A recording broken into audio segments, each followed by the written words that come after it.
Bismillahirrahmanirrahim. Assalamualaikum warahmatullahi wabarakatuh.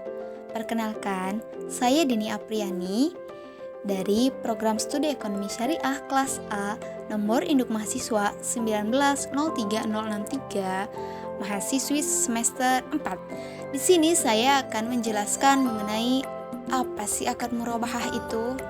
Di sini saya akan memberikan beberapa penjelasan mengenai definisi dari murabahah, rukun, jenis-jenis, sumber hukumnya, lalu pencatatan akuntansi. Definisi dari akad murabahah. Jadi, murabahah adalah suatu transaksi penjualan barang dengan menyatakan harga perolehan dan keuntungan atau margin yang disepakati oleh penjual dan pembeli. Selanjutnya mengenai sumber hukum dari akad murabahah. Sumber hukum ini terdapat di dalam Quran Surah An-Nisa ayat 29 yang artinya, hai orang-orang yang beriman, janganlah kamu saling memakan atau mengambil harta sesamamu dengan jalan yang batil atau tidak benar, kecuali dalam perdagangan yang berlaku atas dasar suka sama suka di antara kamu. Sumber hukum yang kedua yakni berasal dari hadis. Rasulullah Shallallahu Alaihi Wasallam bersabda, ada 3 hal yang mengandung keberkahan, yaitu jual beli secara tangguh, mudharabah, dan mencampur gandum dengan jawawut untuk keperluan rumah tangga, bukan untuk dijual. Hadis riwayat Ibnu Majah dari Suhaib. Jenis dari akad murabahah terdapat 2 jenis. Yang pertama yaitu murabahah dengan pesanan. Murabahah jenis ini penjual melakukan pembelian barang setelah ada pemesanan dari pembeli. Jenis yang kedua yakni murabahah tanpa pesanan. Murabahah jenis ini bersifat tidak mengikat. Selanjutnya yaitu rukun dan ketentuan akad murabahah. Yang pertama yaitu pelaku. Pelaku, ketentuannya ini harus cakap hukum dan balik, yakni berakal dan dapat membedakan. Sehingga jual beli dengan orang yang gila menjadi tidak sah, sedangkan jual beli dengan anak kecil dianggap sah apabila seizin walinya. Rukun dan ketentuan yang kedua yaitu objek jual beli. Harus memenuhi ketentuan. Yang pertama, barang yang diperjualbelikan adalah barang halal. Yang kedua, barang yang diperjualbelikan harus dapat diambil manfaatnya atau memiliki nilai, dan bukan merupakan barang-barang yang dilarang diperjualbelikan. Yang ketiga, barang tersebut dimiliki oleh penjual. Yang keempat, barang tersebut dapat diserahkan tanpa tergantung dengan kejadian tertentu di masa depan. Selanjutnya, barang tersebut harus diketahui secara spesifik dan dapat diidentifikasikan oleh pembeli sehingga tidak ada gharar atau ketidakpastian. Selanjutnya, barang tersebut dapat diketahui kuantitas dan kualitasnya dengan jelas sehingga tidak ada gharar atau ketidakpastian tadi. Selanjutnya, harga barang tersebut itu jelas. Lalu yang terakhir, barang yang diakadkan ada di tangan penjual. Rukun yang ketiga yaitu ijab kabul.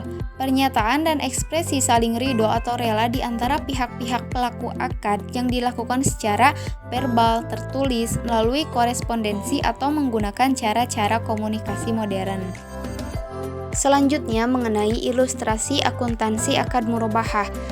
Di sini transaksi murabahah tunai pesanan mengikat. Terdapat 2 jurnal, yaitu jurnal untuk penjual dan jurnal untuk pembeli. Nah, pada transaksi pertama itu pada tanggal 1 Januari tahun 2013, di sana penjual dan pembeli melakukan akad murabahah. Penjual membeli dari pihak lain barang yang akan dijual kepada pembeli. Penjual membeli persediaan dari pihak lain dengan harga 100.000 dan akan diserahkan pada 1 Juni 2013, pesanan mengikat. Nah, karena penjual membeli persediaan dari pihak lain, maka bertambahlah aset. Aset itu berada pada sisi debit senilai 100.000.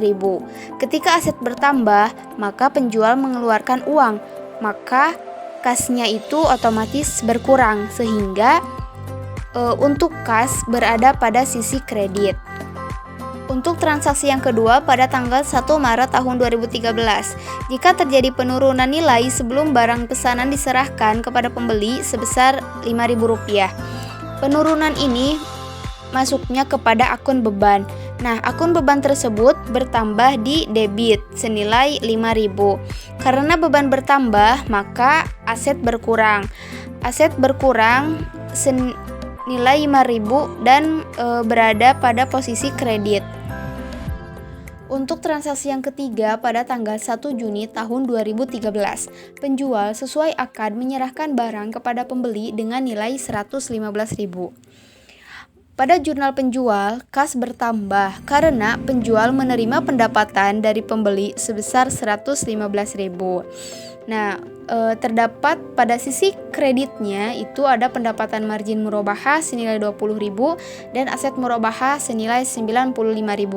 Aset murabahah ini diperoleh dari aset murabahah pada tanggal 1 Januari dikurangi aset murabahah pada tanggal 1 Maret. 100.000 dikurangi 5.000 menjadi 95.000. Nah, untuk pendapatan margin ini diperoleh dari kas yang 115.000 itu dikurangi aset murabahah yang 95.000. Jadi marginnya itu 20.000. Untuk jurnal pembelinya di tanggal 1 Juni tahun 2013, pembeli tersebut menyerahkan uang dan menerima aset atau barang murabahah tersebut. Aset bertambah pada sisi debit karena pembeli tadi memperoleh aset dengan mengeluarkan uang kas, maka kas berkurang di sisi kredit sebesar 115.000. Sekian yang dapat saya sampaikan. Mohon maaf apabila banyak kekurangan. Terima kasih. Wassalamualaikum warahmatullahi wabarakatuh.